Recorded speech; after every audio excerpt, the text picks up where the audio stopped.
Graeme Souness never cared whether a player looked impressive. He cared whether opponents feared him. Souness believed talent meant little without courage. Pressure exposed weakness. But in the right player, it revealed something greater: leadership, authority, the willingness to demand the ball when everyone else wanted to disappear. That became the foundation of every team he built. Years later, after managing hundreds of players, Souness still remembered one Liverpool signing above almost everyone else. He called him one of the best, if not the best, signing I made at Liverpool. That tells you exactly how Souness judged greatness. Not by transfer fees, not by headlines, not by reputation, but by trust. By whether a player could carry responsibility when the match became brutal.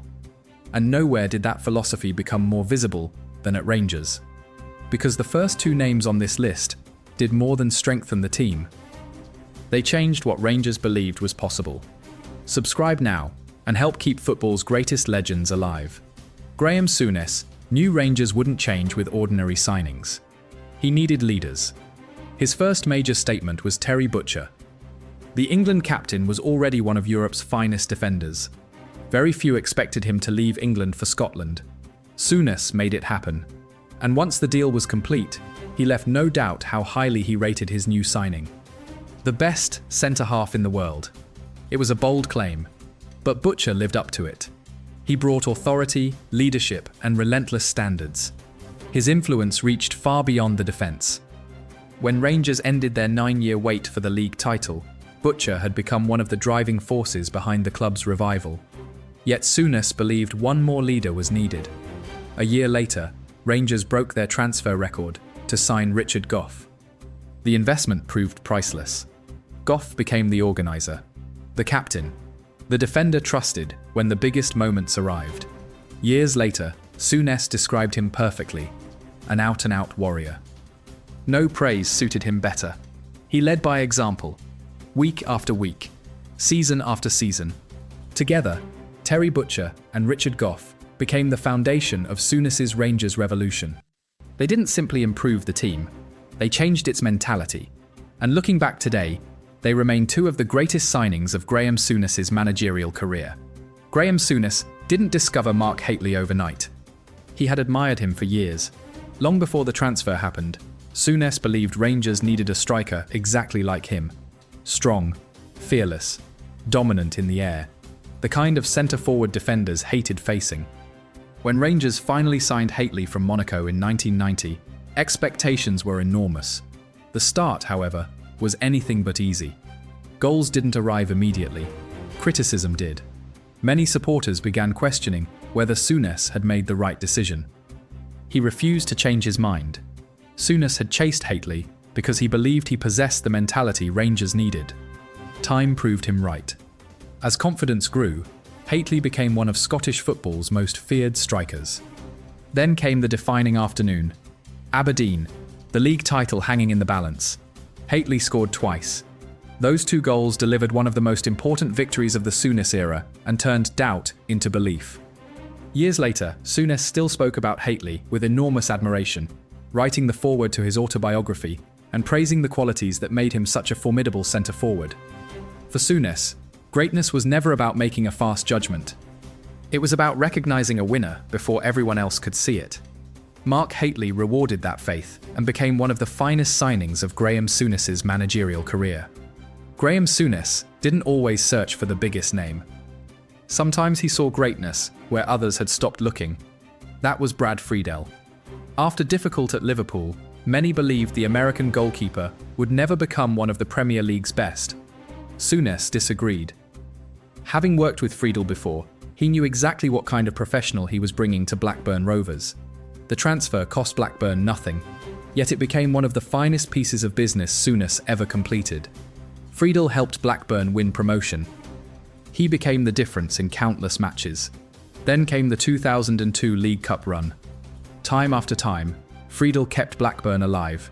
His performances gave Souness complete confidence in the man standing behind his defence. After Friedel produced a magnificent display against Arsenal, Souness summed him up with one unforgettable sentence: "We think he's the best goalkeeper in the country." That wasn't excitement after signing a player. It was the verdict of a manager who had watched him deliver under pressure. Season after season, Friedel justified that belief. The free transfer became one of Blackburn's greatest goalkeepers and one of Graeme Souness's greatest managerial decisions. Sometimes the best signing isn't the most expensive. It's the player everyone else underestimated. Graeme Souness paid only £300,000 for Rob Jones. At the time, he was a little-known teenager playing for Crewe Alexandra. Many supporters had barely heard his name. Souness saw something different. Just 2 days after completing the transfer, he handed Jones one of the toughest debuts imaginable. Manchester United. Old Trafford. Ryan Giggs. Instead of looking overwhelmed, Jones looked as though he belonged. He matched one of England's brightest young stars, stride for stride. It was the beginning of a remarkable rise. Within months, Jones had become an England international. He helped Liverpool lift the FA Cup. For a brief period, Liverpool looked to have found their right back for the next decade. Then came the injuries. Again and again, they interrupted a career that promised so much more. Years later, Graeme Souness admitted he still thought about what Rob Jones could have become. He said, "He has to go down as one of the best, if not the best, signing I made at Liverpool." Souness believed Jones had everything needed to play for Liverpool for 15 years. Sadly, football had other plans. Looking back, Rob Jones didn't become one of Graeme Souness's greatest signings simply because of what he achieved. He earned that place because of what Souness believed he would have achieved if injuries had never stood in his way. Choosing only 5 names was never going to tell the whole story. Graeme Souness signed many outstanding footballers who could easily have appeared here. Ray Wilkins was one of them. Souness never hid his admiration. He called Wilkins the best senior pro I ever had.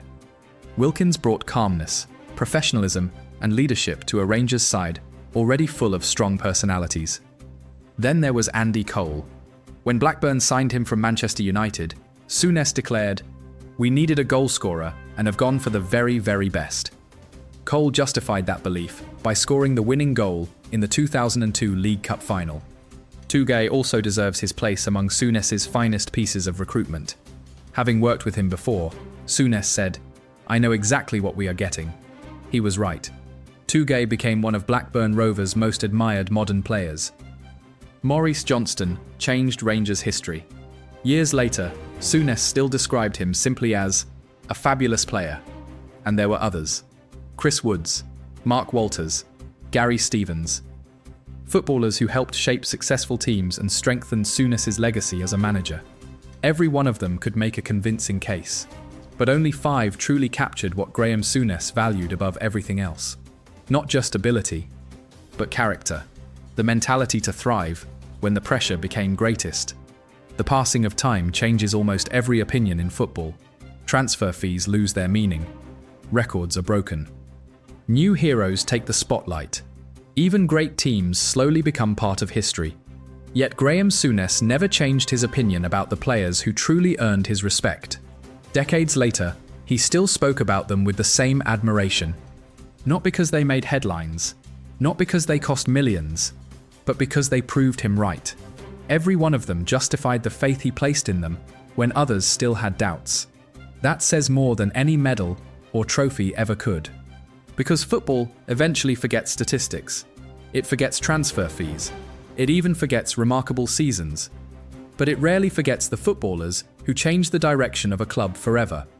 Looking back now, Souness's greatest signings were never simply successful transfers. They became lasting proof of his judgment. Proof that he could recognise qualities many others failed to see. That ability helped rebuild Rangers. It helped restore Blackburn. And even during the most difficult chapter of his managerial career, it produced a player Souness would later describe as one of the finest signings he had ever made. Every manager dreams of leaving behind trophies. Only a few leave behind footballers who continue to define clubs, inspire supporters, and be remembered generation after generation. Graeme Souness achieved both. That is why his greatest signings are still discussed today. Not simply because they won matches, but because they became part of football history.